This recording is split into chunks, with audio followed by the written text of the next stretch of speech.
आप मंदिर जाते हो, काशी या वाराणसी नहीं आए, ITCX का आइडिया कहाँ से आया? टेम्पल कनेक्ट के सोशल मीडिया पे जो आने वाला एक इंडिविजुअल है, उसका एवरेज एज 21 से 32 है। मंदिर पुराने दिनों में एक एजुकेशन इंस्टीट्यूट होती थी। अगर यहाँ आए नहीं, इस जन्म में आए नहीं, तो आपने इस जन्म को खोया है।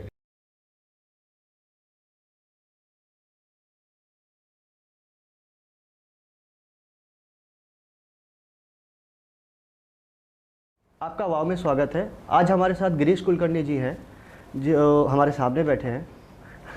नमस्कार सर। और हाल ही में इन्होंने ITCX का एक बहुत बड़ा प्रोग्राम जिसमें टेम्पल कन्वेंशन था, उसमें तमाम देश विदेश से तमाम मंदिरों ने हिस्सा लिया। और सर उसका एक छोटा सा एक्सप्लेनेशन दे सकते हैं क्या, ITCX क्या था?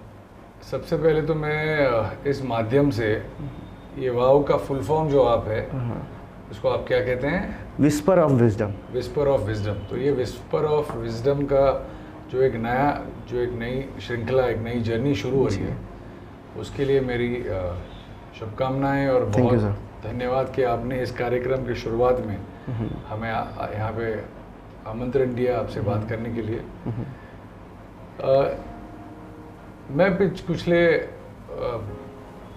18-19 साल से मंदिरों से जुड़ा हुआ हूँ। हमने टेम्पल कनेक्ट के माध्यम से कुछ 9,500 मंदिर 57 देशों में हमने डिजिटलाइज किए। 9,500। सो मंदिर ये विषय होता है कि लोगों को लगता है मंदिर ये एक क्लोज्ड इकोसिस्टम है। सबसे ज़्यादा विषय ऐसा है कि मंदिरों के साथ में जब काम किया जाता है तो मंदिर एक ओल्डेस्ट इकोनॉमी बूस्टर है। मंदिर पुराने दिनों में बैंक होती थी, मंदिर पुराने दिनों में एक एजुकेशन इंस्टीट्यूट होती थी, एक अन्न छत्र या अन्नदान या लंगर वहाँ से चलता था। मंदिर एक जगह होती थी जहाँ पे सोशल जस्टिस दिया जाता था अगर कोई इश्यूज हुए गांव में तो। और विशेषतः मंदिर लोगों के मदद के लिए एक ऑर्गेनाइजेशन हुआ करती थी जिसको लोग अपने पद्धति से उसका फायदा लेते थे। मंदिर उन्हें मार्गदर्शित करती थी और बहुत सारी चीज़ों में जो दिक्कत है उसको संभालने में मंदिर और मंदिर प्रशासन उसको मदद करता था, फिगर आउट करते थे। इतने सारे मंदिरों के चलते जब ये जो अलग अलग समय बदला, अलग अलग मंदिरें बदली, अलग अलग लोगों की रिस्पॉन्सिबिलिटीज बदली, मंदिर न्यास अलग अलग पद्धति से खुद ही में थोड़े लेवल तक सीमित हो गया, क्योंकि interface with temple outside temple नहीं हो रहा था।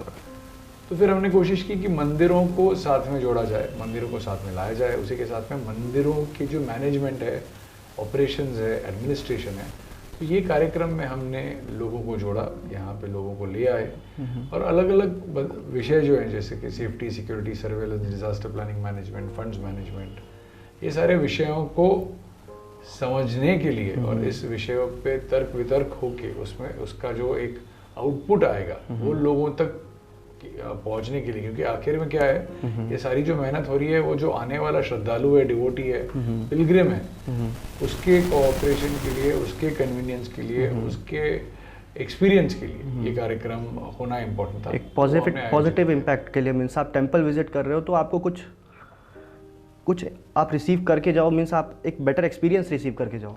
सबसे इम्पोर्टेंट ये है ना, हम लोग जब देखते हैं टेम्पल टूरिज्म, ये जो टॉपिक है, वहाँ पे जब लोग कोई भी स्थान जाते हैं तो कन्वीनियंस फॉर कॉमन मैन एक बहुत इम्पोर्टेंट चीज़ है जो थोड़ी जगहों पे मिस की है। कोई जानबूझ के कोई चीज़ मिस नहीं करता, बट विषय ऐसा है कि उस पर इम्प्रोवाइजेशन चाहिए, उन पे हैंड होल्डिंग चाहिए। तो ये कार्यक्रम में अलग अलग लोग आए, अलग अलग लोगों ने आके उनके मंदिरों में वो क्या क्या किस प्रकार से आयोजित करते आए हैं, जिसके चलते लोगों को फायदा हुआ। तो ये सारी चीज़ें यहाँ पे आके, जैसे कि धर्मा रेड्डी जी हैं हमारे, तिरुमला तिरुपति देवस्थानम के CEO हैं, जैसे राम मंदिर के विषय में श्री मिलिंद परांडे जी ने बात की, जैसे आप जो विशाल सिंह जी हैं हमारे, जो म्यूनसिपल कमिश्नर हैं, तो अयोध्या शहर जो है, अयोध्या नगरी जो है, वो किस प्रकार से सज रही है राम मंदिर के लॉन्च के लिए लोग आएंगे तो किस प्रकार से वहाँ पे रहेंगे, क्या व्यवस्थाएं होंगी। तो हर एक जन ने आके अपने पद्धति से ये नॉलेज शेयर किया है और अभी लोग वापस अपने स्थान जाके उसको यूटिलाइज करेंगे। मीन्स सारे जो आपके इस प्रोग्राम के दौरान जो कंपनियां आई उनको उसका इस्तेमाल करके आप उस मैनेजमेंट को और भी बेहतर तरीके से इन्हेंस कर सकें, बिकॉज जो एंड यूज़र है उसको फ़ायदा हो। बिकॉज उनको फ़ायदा हो। जी। तो सर ये ITCX का आइडिया कहाँ से आया और इसकी नींव कहाँ रखी गई? तो सबसे पहले विषय ऐसा है कि मैं 3,500-4 हज़ार मंदिर खुद घुमा हूँ और बहुत सारी जगहों पे बचपन से जाते आया हूँ। मंदिर न्यास और मंदिरों के संदर्भ में जो जैसा ये है ना पैशन टर्न्ड प्रोफेशन, ऐसा एक टर्मिनोलॉजी है। ये एस्पेक्ट में ये है कि मेरा पर्सनल इंटरेस्ट जो होता है, आपका पर्सनल इंटरेस्ट होता है, आपकी हॉबी होती है, आप उस पर एक्सपेरिमेंटेशन करते हो, इम्प्रोवाइजेशन करते हो और फिर आइडिया अलग अलग मैनेजमेंट एक्सपीरियंसेस और कन्वेंशंस जो हम हमारे ज़िंदगी में as a event company, as a media company हम करते आए हैं। तो उसमें बहुत सारी चीज़ें देखी कि मंदिरों के विषय में जो एक सबसे पुरानी इकोसिस्टम है, उस विषय में कोई प्रकार से ऐसा प्रकार का कार्यक्रम नहीं हो रहा था। तो हमने सोचा कि ये दो चीज़ें हैं, इसको साथ में लाके लोगों के उपयोगिता उनको हो, इसलिए ये किया जाए। I think this was the world biggest temple convention. It was the first of its kind, created, curated by us, and it's there was no other gathering with 700 plus temple representations under one roof for a span of 3 days, 3 days. with people from all across the country and the globe and other 9 countries participating physically and 32 countries participating in the online version, rather 33. Temple connect के बारे में आप जानना चाहेंगे कि बहुत सारे लोगों के मन में डाउट्स है कि टेम्पल कनेक्ट क्या है। ITCX का जब ये प्रोग्राम हो रहा था, टेम्पल कनेक्ट का नाम बार बार आ रहा था। कुछ लोगों का कहना ये है कि ये तो एक स्लोगन की तरह है कि मीन्स टेम्पल को जोड़ने के लिए ये बड़ा प्रोग्राम रखा गया, तो टेम्पल कनेक्ट। तो ये टेम्पल कनेक्ट है क्या sir? Temple Connect is a company that digitalizes, documents, digitalizes and distributes content on temple. आप मंदिर जाते हो? जी। कौन से मंदिर जाते हो? काशी विश्वनाथ है हमारे, और भी मंदिर हो गया, बट कोई ऐसे मंदिर जाते हो जो आपके गांव में या खेड़े में या बाजू में है? मेरे बाजू में अभी है एक अग्नि ध्रुवेश्वर है, और भी देवी का मंदिर है जैसे कि बागेश्वरी देवी है हमारे पास में। जो अग्नि ध्रुवेश्वर मंदिर में आने वाला फुटफॉल दिन का कितना है? I think 200। ठीक है, 200%। तिरुपति में एक दिन में आने वाला फुटफॉल आप पकड़ लीजिए लाखों में जाता है। ठीक है, अभी अग्नि ध्रुवेश्वर मंदिर की जो विशिष्टता है, ये विशेषताएं जो हैं वो लोगों तक पहुंचनी चाहिए, वो पहुंचाने का काम टेम्पल कनेक्ट करता है। मंदिरों में 3 चीज़ें हैं। 3 चीज़ें क्या हैं? सबसे पहले तो अवेयरनेस है। अगर अवेयरनेस नहीं रहेगा, लोगों को पता नहीं चलेगा कि ये मंदिर, उसका महात्म्य, उसका बैकग्राउंड क्या है, तो लोग उत्सुकता से आएंगे नहीं, क्योंकि उनको पता ही नहीं ना कि वो ऐसी कोई जगह है। जी। अवेयरनेस के बाद में आता है फुटफॉल। अवेयरनेस अगर हो जाता है तो लोग आते हैं, फिजिकली आते हैं, फुटफॉल होता है वहाँ पे। और उसके बाद में होता है कि वहाँ पे आके जो दान पुण्य काम करेंगे, तो उसके माध्यम से जो पैसा मंदिर न्यास में जो कलेक्ट होता है, वो अच्छे कामों के लिए, उपयुक्त कामों के लिए या सेवा के माध्यम से मंदिर खर्च करता है। तो सबसे पहले विषय ये है कि हर मंदिर को सशक्त बनाने के लिए अवेयरनेस इम्प्रूव करना इम्पोर्टेंट है, उसका फुटफॉल बढ़ाना इम्पोर्टेंट है, और फुटफॉल बढ़ने के बाद में लोगों को वहाँ आने के बाद फिर उनका जो भी, उनकी जो मनसा हुई उस हिसाब से वो वहाँ पे दान पुण्य करेंगे। ये बढ़ाने का और मंदिरों को एम्पावर करने का जो एक प्रयास है, वो टेम्पल कनेक्ट करती है। और टेम्पल कनेक्ट ये कंपनी है, हमने नाम ब्रांड करते समय ही वर्ड टेम्पल कनेक्ट किया था। It was not a slogan. Slogan का मतलब क्या है? Means they were thinking that कि ये टेम्पल और connect means they were connecting the temples to different regions. चाय पीता है, अपने चाय में आप आपके हिसाब से शक्कर मिलाते हो। ना शक्कर का स्वरूप बदलता है, ना चाय का बदलता है। आपको जो टेस्ट लगता है वो आपका एडेप्टेशन है। आप उसको स्लोगन बोल लीजिए, आप उसको टैगलाइन बोल लीजिए, आप उसको ब्रांड बोल लीजिए, वो आपके ऊपर है। ये सिर्फ डिजिटली मीन्स लोगों को कनेक्ट करने के लिए क्या और भी कुछ फिजिकल प्रोडक्ट्स हैं इनके पास? एक्टिविटीज है टेम्पल कनेक्ट के चलते, जहाँ सबसे पहले तो देखो ऐसा कि जब से डिजिटल एरा आया हुआ है, बहुत सारे टूल्स आए हुए हैं, बहुत सारे टूल्स हैं जिसके चलते लोग जुड़ना चाहते हैं। ठीक है, बट ये बहुत सारे जो टूल्स हैं, ये लोगों को कंटेंट के माध्यम से अवेलेबल है। आज यूट्यूब पे करोड़ों वीडियोस हैं। क्या आपने सारे वीडियोस देखे? नहीं। तो सबसे पहले ये है कि बहुत सारा कंटेंट मंदिरों के माध्यम से एग्जिस्ट होता है, पर क्या आपने सारे मंदिर विजिट किए? नहीं। नहीं। तो लोगों को इन सारे मंदिरों को कनेक्ट करके उस सारे मंदिरों का इंफॉर्मेशन शेयर करके और आगे चल के उनको प्रवृत्त करके कि आपको आगे चल के वहाँ पे फिजिकली जाना है। फर्स्ट स्टेप तो नॉलेज है। आप जब कोई भी जगह जाने की प्लान करते हो कि शहर में सबसे अच्छी जगह है जहाँ पे हमने सोचा है कि खाना अच्छा मिलता है, वहाँ पे दाल बाटी अच्छी मिलती है, तो पहले तो आप सोचोगे ना यहाँ पे जी, फिर सोचने के बाद प्लान करके फिर आप करोगे। तो awareness will start in your mind first and then you will put it in action. एक भगवान गौतम बुद्ध जी का एक बहुत ही इम्पोर्टेंट स्टेटमेंट है जो मैं फॉलो करते आया हूँ और करता रहूँगा। वो बोलते हैं कि an idea in action is always better than an idea just as an idea. एक अच्छी सोच अगर आप केवल मन में रखोगे और उसको दैनंदिन पद्धति से कार्य में नहीं लाओगे तो फिर उसका आउटकम नहीं मिलेगा। तो उसको आप सोचिए, उसको करिए और उसको इनकॉर्पोरेट इसलिए करिए क्योंकि आपको समाधान दे रहा है। आज के तारीख में हम सोशल मीडिया के युग में देखते हैं कि कितने लाइक्स मिले, कितने फॉलो मिले, कितने ये मिला, कितना वो मिला। चलो वो आपको कहीं ना कहीं तसल्ली दे देती है, पर उससे भी ज़्यादा इंपॉर्टेंट है कि ये जो जन्म है, ये जन्म है आपको जो करने के लिए जो पर्पस ऑफ लाइफ है उसके साथ आप जुड़े और उसके साथ आप काम करें। एक बैक स्टोरी अगर आपके बारे में जैसे जानना चाहे कि हाँ आपने शुरुआत इसकी कहाँ से की, आपका करियर कैसे स्टार्ट हुआ इस इंडस्ट्री में? मैं 17 साल का था जब 17 मैंने गॉट इनटू बिजनेस। मेरे माँ के नाम पे मैंने एक प्रोप्राइटरी कंसर्न ऑर्गेनाइजेशन क्रिएट की। मैं पिछले 29 साल से media communication, brand strategy, events, education में काम करता हूँ और ये सारे स्पेस में मेरा exposure, experience media communication, brands, events का है। तो विषय कुछ भी हो, जैसे अगर कोई एक मेडिकल कॉन्फ्रेंस होती है तो वो भी हमने किया। हम अगर एक बड़ा त्योहार या एक बहुत बड़ा फेस्टिवल हमने आयोजित किया, बहुत सारी चीज़ें की जिसके चलते जिसको हम इवेंट मैनेजमेंट बोलते हैं। वो मेरा ब्रेड एंड बटर बिजनेस 29 साल से है। तो उसमें विषय मंदिरों का सीन ये है कि आपका पर्सनल इंटरेस्ट है। आप अगर कोई लोग होते हैं कि वो म्यूजिकल इवेंट्स प्रेफर करते हैं करना क्योंकि उनको म्यूजिक में रुचि होती है, कोई डांस इवेंट्स होता है। It's your passion to connecting with the temples. Eventing has been my passion. Event management has been my passion. Visiting temples has been my passion. अब रात को 2 बजे बता दो कि अगर कहीं लोग हैं, कोई लोग हैं फूडीज होते हैं तो उनको अलग अलग रेस्टोरेंट में आके खाना खाना उनको प्रेफर होता है। तो उसी प्रकार से मेरा इंटरेस्ट जो है वो मंदिरों को विजिट करना है। तो ये मंदिरों को विजिट करके नई नई चीज़ें समझ के लोगों तक लाने का काम टेम्पल कनेक्ट करती है। और टेम्पल कनेक्ट एक फ्रंट एंड या ब्रांड हो गया। तो ऐसा है कि कोई भी अच्छा, जैसे हम अलग अलग लोगों का एक केस स्टडी लेते हैं कि जिन्होंने अच्छा खाने का एक चेन क्रिएट कर लिया या अच्छा शूटिंग का, जैसे रेमंड्स जैसे ब्रांड हो गए, या एक अच्छा विषय हमने पकड़ लिया जिसके चलते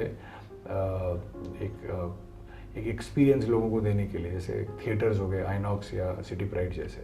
तो उनका जो पैशन था वो उन्होंने अपने माध्यम से लोगों तक लाया। मेरा पैशन ये था। आपको मुझे बोलने में बहुत ही समाधान है कि टेम्पल कनेक्ट के वेबसाइट पे, टेम्पल कनेक्ट के सोशल मीडिया पे जो आने वाला एक इंडिविजुअल है उसका एवरेज एज 21 से 32 है और 6 करोड़ लोग महीने में टेम्पल कनेक्ट पे अलग अलग माध्यम से जुड़ते हैं, आते हैं। तो यूथ आज के तारीख में बहुत बड़े पैमाने में ये जिज्ञासु है, वो समझने की कोशिश कर रहा है। तो आपके माध्यम से, वाव के माध्यम से बहुत अच्छी तरीके से लोगों तक ये इंफॉर्मेशन पहुंचाना चाहते हैं और पहुंचा के उसका फॉलोअर बेस जी। जो आपने बताया कि टेम्पल्स में इंटरेस्ट मीन्स आपका ये एक तरह से डिवोशन रहा है मंदिरों के प्रति, और ये डिवोशन आप डिजिटलाइज करके लोगों को भी मैसेज देना चाहते हैं कि आप कैसे इन चीज़ों से जुड़े, मीन्स मंदिरों से कैसे जुड़े। देखो विषय ऐसा है ना कि आप वही चीज़ अच्छी तरह करते हो जिसमें आपका पूरा मन है। ये चीज़ में आपका मन है, आपकी लोगों को लगता है मंदिर जाना मतलब 50-55 होने के बाद काम करना चालू करो, क्योंकि अभी रिटायर होने के उम्र में मंदिर लोग जाते हैं, पूजा पाठ करते हैं, डोनेशंस करते हैं, सारी चीज़ें करते हैं। ऐसा विषय है नहीं। ऐसा विषय हम हमारे घर पे या हमारे आजू बाजू में या हमारे जनरेशन में किस प्रकार से लोगों को सही उम्र में प्रेरित कर सके और उसी के साथ में किस प्रकार से ये जो सारा इन्फॉर्मेशन है ये ज़्यादा से ज़्यादा लोगों तक अच्छे रीत्या लोग इसका, जैसे ना अमृत अगर आपके सामने सेवन कर कटोरे में आ गया है जी, तो अमृत को ग्रहण करना वो आपकी क्षमता होनी चाहिए। वो भले ज्ञान हो, भले वो मंदिरों का विजिट हो या बड़े बूढ़ों से मार्गदर्शित विषय हो। तो it's all about that. Sir एक सवाल और, ये IT6 का जो इतना बड़ा प्रोग्राम आपने किया, उसके लिए वाराणसी शहर ही क्यों? धन्यवाद ये सवाल पूछने के लिए। तो थोड़ा इसके लिए थोड़ा पहले पीछे जाते हैं। तो 2013-14 में या 14-15 के आसपास यहाँ पे वाराणसी में ना एक बहुत बड़े महानुभाव हैं जिन्होंने काशी खंड से जो शिवलिंग्स ऑफ काशी नाम का एक बुक उन्होंने पब्लिश किया है, जिनका नाम है श्री वेंकट रमणन जी, और उसी के साथ में मिसेस ललिता। और इन्होंने करोड़ों बुक्स अपने सेवा के माध्यम से लोगों तक, वाराणसी में जो सारे शिवलिंग हैं वो अलग अलग शिवलिंग है, और आपको वो शिवलिंग कैसे आपके प्रॉब्लम सॉल्व कर सकते हैं, या वहाँ पे जाके कोई पूजा अर्चना विधि करने से आपका कैसा एक सॉल्यूशन मिल सकता है, उसके ऊपर उन्होंने बहुत काम किया था। सो मैं दिल्ली था 2014 साल या 2015 एग्जैक्टली याद नहीं आ रहा। तो तभी मैंने वेंकट सर को फ़ोन किया था। मैंने बोला सर अब मैं वाराणसी आना चाह रहा हूँ। तो बोलते आप अगर दिल्ली में हो तो आप जल्दी से आ जाओ, क्योंकि देव दीपावली है, और देव दीपावली में वेंकट सर ये एक यात्रा कराते हैं यहाँ पे आपके वाराणसी में। एक महादेव हैंडलूम हाउस करके है जो धीरज जी हैं। तो वो धीरज जी उनके मानस पुत्र हैं। तो वो इस प्रकार से उसको लाइन अप करते हैं और उसको अलग लेवल पे सबको यात्रा करवाते हैं निःशुल्क, उसमें कोई ये नहीं। तो मैं वो यात्रा करने सबसे पहले वाराणसी आया, और फिर पता चला कि शायद पहले किन जन्मों में मैं यहाँ गया होऊंगा, या यहाँ पे बहुत सारी चीज़ें हैं जो मुझे अवगत हुई। तो वाराणसी सबसे पहले तो ये है कि ये कार्यक्रम वाराणसी में क्यों किया, इसके 2 कारण हैं या 2-3 कारण हैं रादर। सबसे पहले तो दुनिया में स्थापित हुई सबसे पहला जो शहर है वो वाराणसी समझा जाता है। भगवान शिव और माँ पार्वती ने इसको स्थापन किया। दूसरी बात यह है कि ये वो भी स्थान है जहाँ पे भगवान काशी विश्वनाथ का मंदिर है, स्थान है। यहाँ पे बाबा काल भैरव जी का वास है। यहाँ पे उत्तर प्रदेश नगरी या उत्तर प्रदेश राज्य की अगर मैं बात करूँ तो उत्तर प्रदेश में प्रयागराज जी हैं जहाँ पे 3 नदियों का संगम है। उत्तर प्रदेश में मथुरा, वृंदावन, काशी, और इन सारे विषयों का एक सबसे इम्पोर्टेंट अद्भुत स्थान है। यहाँ पे प्रभु श्री राम और अयोध्या राम मंदिर का निर्माण होने जा रहा है, और निर्माण तो अब हो रहा है। मंदिर का लीगल पॉइंट ऑफ व्यू में से यह प्रोसेस है, बट वो तो उनका वास इस धरती पे तो सदियों से है। तो इससे पावन, हम जब इसे बोलते हैं ना कि एक श्री गणेश करना है, एक अच्छा काम शुरू करना, तो हम सात्विक धार्मिक रीत्या देखते हैं कि इससे पावन धरती भारतवर्ष में इन सारी चीज़ों को देख के और कोई ना थी। दूसरा विषय ना थी मतलब बहुत सारी जगह हैं, बट ये एक कंपाइल्ड फॉर्मेट था। दूसरा विषय ये था कि अधिक श्रावण मास में बहुत सारे लोग हैं जो वाराणसी आना चाहते हैं, गंगा स्नान करना चाहते हैं, और उसी के साथ में बहुत ही उसका महात्म्य है। आने वाले मंदिर न्यास के जो विश्वस्त हैं, या आने वाले मंदिर न्यास के जो सारे लोग हैं, उन्हें एक प्रकार से अपने मंदिरों से बाहर निकल के यहाँ आना बहुत यूजुअली दिक्कत होती है, क्योंकि बहुत सारे लोग उनके मंदिर आते होते हैं जी। तो उसके चलते वो अपना मंदिर छोड़ के बाहर नहीं आ सकते। तो हमने एक प्रकार से एक अपॉर्चुनिटी देखी जिसमें उनका आना, उनका यहाँ पे गंगा स्नान होना, यहाँ पे दर्शन होना, अधिक श्रावण मास में, मल मास में, ये सारी चीज़ों को साथ में लाना, और एक प्रकार से उनका जो एक 700-800 लोग जो आए अलग अलग मंदिरों से, उनको यहाँ पे समाधान रित्य दर्शन प्राप्त करना, मैनेजमेंट ये जो यहाँ पे जो शासन के माध्यम से, तो ये करने के लिए सारा एक सोची समझी एक प्रकार से एक कोशिश थी, और इसलिए हमने इसको यहाँ पे किया। बहुत सुंदर। और वाराणसी के बारे में एक और स्लोगन सुनने में आता है कि the spiritual hub of India. तो यूथ को एक कोई मैसेज आप देना चाहेंगे वाराणसी को लेके? सर सबसे पहला ये है कि आप वाराणसी को हर एक जन को जब तक आप एक अच्छे खाने के बारे में या एक अच्छे व्यंजन के बारे में आपको किसी ने बताया कि फलाना जगह पे ये बहुत सुंदर मिलता है, तो आप उसको विजुअलाइज करते हो, बट जब तक खुद आके चखते नहीं हो ना, तो उसका स्वाद आपको नहीं आता। बिल्कुल वाराणसी वैसी है। आपको यहाँ पे आके वाराणसी के डिवोशन, स्पिरिचुअलिटी, रिचुअल, घाट्स, और सबसे ज़्यादा जिस प्रकार से पिछले 10 सालों में मैंने वाराणसी का ट्रांजिशन देखा है, हमारे माननीय प्रधानमंत्री जी ने इस नगरी को ट्रांसफॉर्म किया है उनके प्लानिंग से, उनके टीम के माध्यम से, और हर लोकल प्रशासन के माध्यम से। ये ट्रांजिशन लोगों को, उनको लगता है एक माइंड ब्लॉक है बहुत सारे लोगों को। मैं बम्बई, पूना, गोवा इन सारी जगहों से आता हूँ। बहुत सारे लोग इस कार्यक्रम के दरमियान इन सारे शहरों से आए और वो मंत्रमुग्ध रह गए कि वाराणसी का ट्रांजिशन, काशी नगरी का ट्रांजिशन, बनारस का ट्रांजिशन, इसकी जो एक फ्लेवर है, उसका जो सोल है, वो अलग रीत्या लोगों तक पहुंचा है। और लाखों, जैसे पहले 10,000 लोग अगर आते होंगे तो आज दिन के लाख लोग आ रहे हैं। ये क्यों आ रहे हैं? क्योंकि यहाँ पे जो इंफ्रास्ट्रक्चर में जो एनहांसमेंट है, आज प्रकार के जो अरेंजमेंट्स हैं, नमो घाट से लेके 80 घाट तक अलग अलग स्थान हैं, जो एक प्रकार से कन्वीनियंस, ये वर्ड रिफ्लेक्ट करता है लोगों के एक्सपीरियंस के लिए। तो वो वाराणसी शहर या ये काशी नगरी आपको ऑफर कर रही है। ये इसको आपको आके समझना है, चखना है, और उसी के साथ में ये बहुत सारी यादें यहाँ से समेट के लोगों तक ले जानी है। मैंने भी सुना है कि वाराणसी में जब हम लोग किसी भी स्पॉट पे बैठते हैं, मंदिरों में जाते हैं या गलियों में वॉक करते हैं या घाटों पे बैठ के टाइम बिताते हैं, तो हर एक जगह की अलग अलग वाइब्रेशंस है, हर फीलिंग अलग अलग है, आपको बहुत काम फील कराता है। मीन्स यू रियलाइज़ कि आप सोसाइटी से भी हटकर हैं। आपको मैं बात बताना चाह रहा हूँ कि हर आपके माता पिता का और आपका वो सेम नहीं होगा, भले आप उसी खून से जुड़े हुए हो।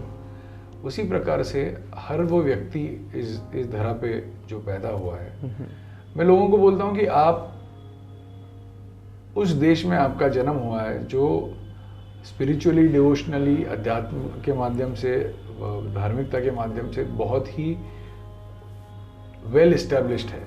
आप यहाँ से अलग अलग देश देखने जाते हो, आप अलग अलग जगह देखने जाते हो, पर जो आपके सबसे करीब है, जहाँ पे आपको एक अवेकनिंग प्राप्त हो सकती है, उसे छोड़ के आप सब जगह जाते हो।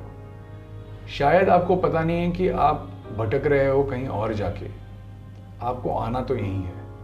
तो इस माध्यम से मैं आप सभी लोगों से गुजारिश करता हूँ कि अगर आप काशी या वाराणसी नहीं आए तो ये एक माध्यम, एक आमंत्रण समझ लीजिए हमारे ओर से कि अगर यहाँ आए नहीं, इस जन्म में आए नहीं, तो आपने इस जन्म को खोया है, इस माध्यम को खोया है। तो वो यूथ हो, वो बच्चा हो, वो बूढ़ा हो, वो सर्वसामान्य हो, वो अमीर हो या कोई भी हो, अगर आपने इस धरा पे जन्म लिया है तो आपको वाराणसी आना है, काशी आना है और तृप्त होके जाना है। बहुत अच्छा लगा, आपने अपने विचार हमारे वाव के साथ शेयर किया, और हम भी चाहेंगे कि हमारी यंग जनरेशन जो है और हमारे यूथ है, मीन्स चाहे वो किसी भी एज कैटेगरी के हो, वो ज़रूर इस चीज़ को सुने और इस चीज़ को अपने लाइफ में फॉलो अप करें, इनके थॉट्स फॉलो अप करें। आप टेम्पल विजिट करें और एक डिवोशन का जो सर ने एक्सप्लेनेशन दिया ना, आप कोशिश करें कि उस चीज़ को ऑब्जर्व करने की कोशिश करें।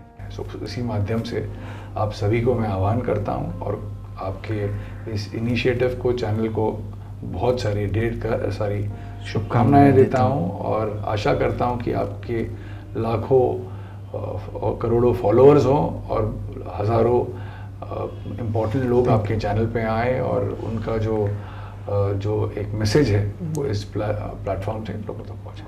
हर हर महादेव।